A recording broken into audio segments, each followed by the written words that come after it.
Welcome to the Daily Globe. Please subscribe and hit the bell icon for more breaking updates. On October 27, 2025, Beijing has accepted a groundbreaking diplomatic framework proposed by Taipei, an act that seemed impossible just weeks ago. This isn't a final resolution, but it marks a monumental de-escalation and a commitment to structured, peaceful dialogue. For the first time in over 75 years, the threat of war in the Taiwan Strait has dramatically receded, sending shockwaves and cautious optimism across the globe. The breakthrough is the result of months of secret negotiations, driven by China's economic pressures, Taiwan's strategic pivot, and persistent international diplomacy. As the world watches, the details of this agreement offer a blueprint for resolving global tensions through dialogue and pragmatism.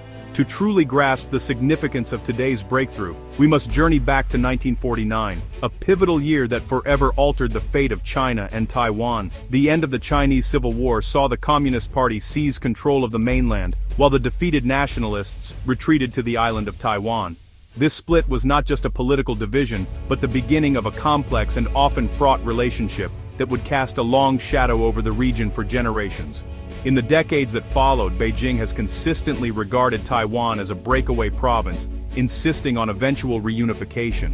Meanwhile, Taiwan has charted its own course, transforming itself into a thriving democracy with a distinct identity, culture, and political system. The people of Taiwan have built a society that values freedom, open debate, and self-determination, setting themselves apart from the authoritarian rule of the mainland. Over the years, the relationship between China and Taiwan has swung like a pendulum, sometimes marked by open hostility, other times by cautious engagement.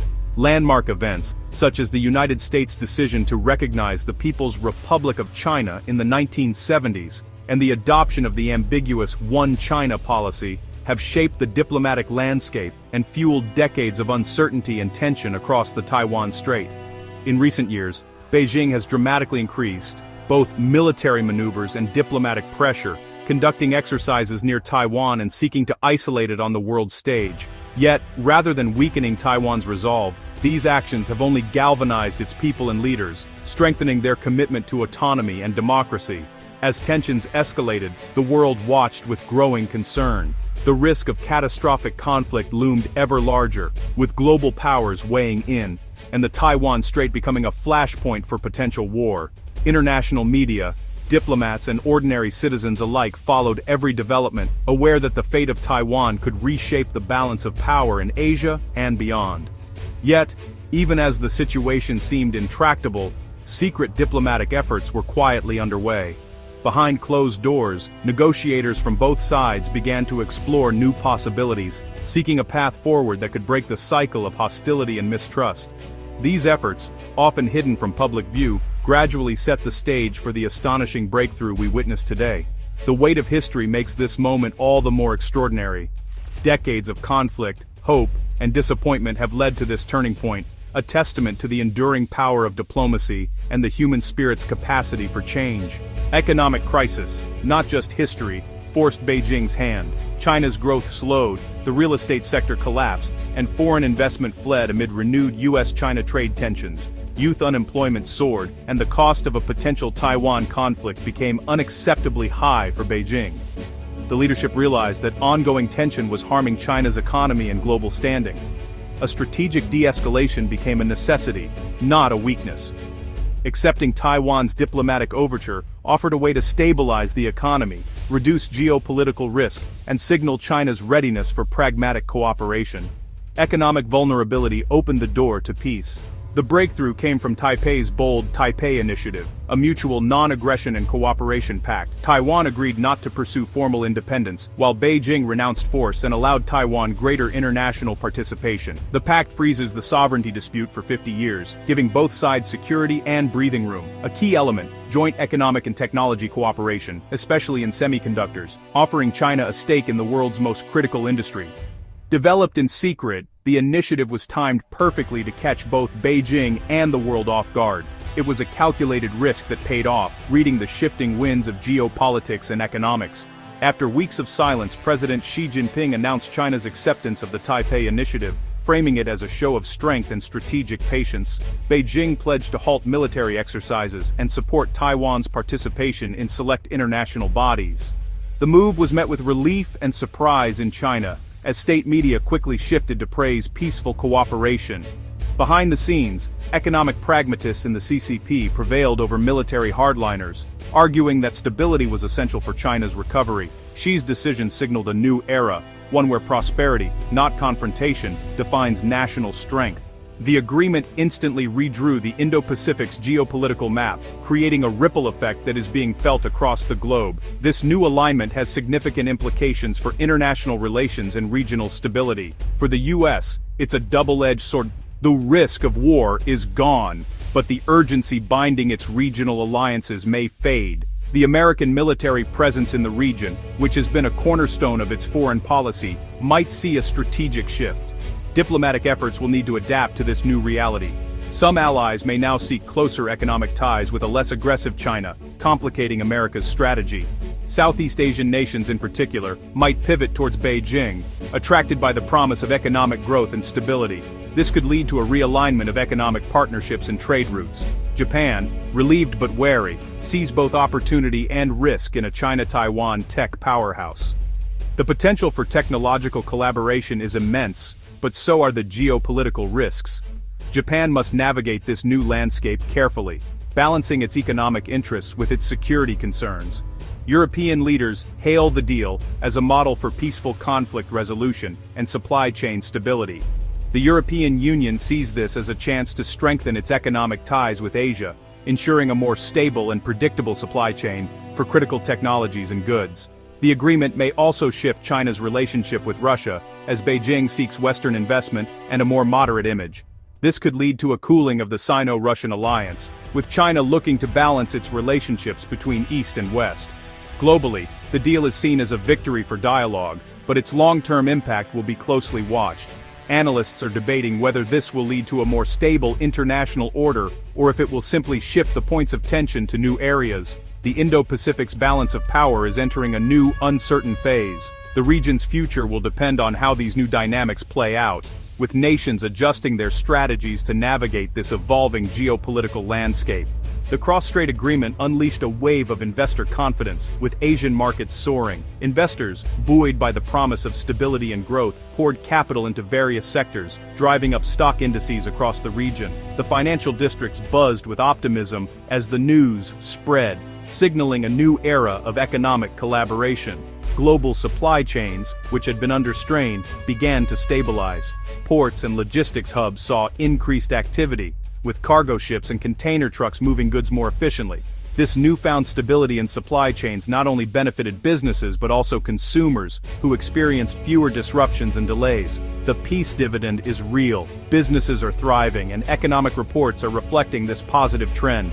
Financial analysts are optimistic, and the news ticker frequently highlights the benefits of this detente. Companies are finding it easier to plan for the future without the looming threat of geopolitical tensions.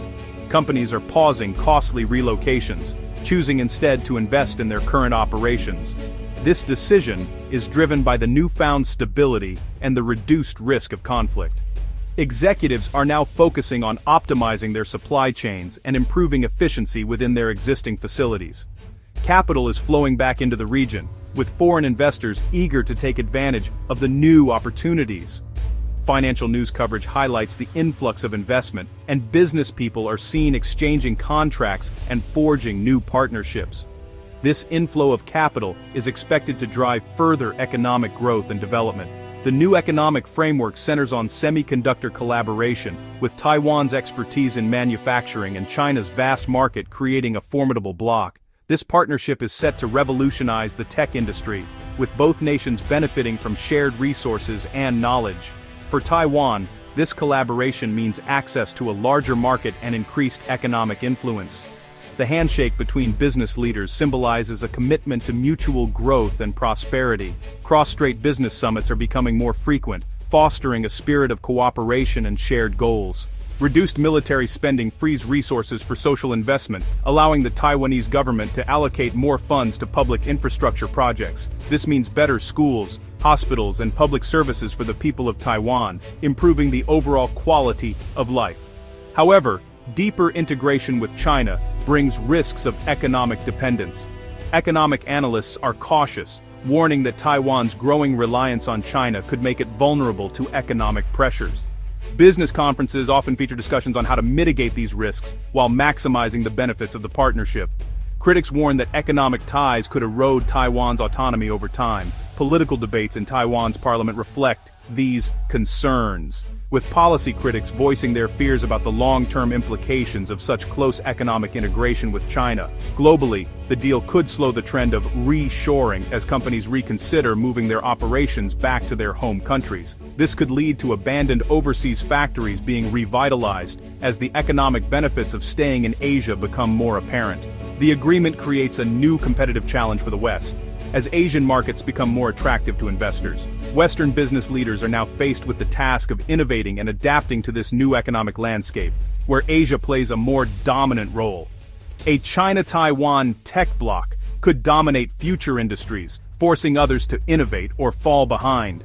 The tech industry is particularly poised for transformation, with advancements in robotics, AI, and other cutting-edge technologies being showcased at conferences and demonstrations. The economic landscape has shifted. Opportunity and risk now go hand in hand. As the region continues to grow and evolve, businesses and investors must navigate this new terrain with both caution and optimism, recognizing the potential for both great rewards and significant challenges. The future is uncertain, but one thing is clear: the economic dividend of détente has set the stage for a new era of global economic dynamics.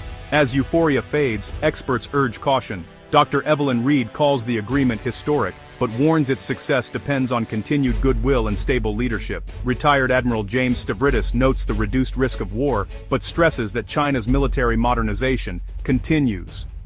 He urges the US and allies to use this time to strengthen defenses and diplomacy.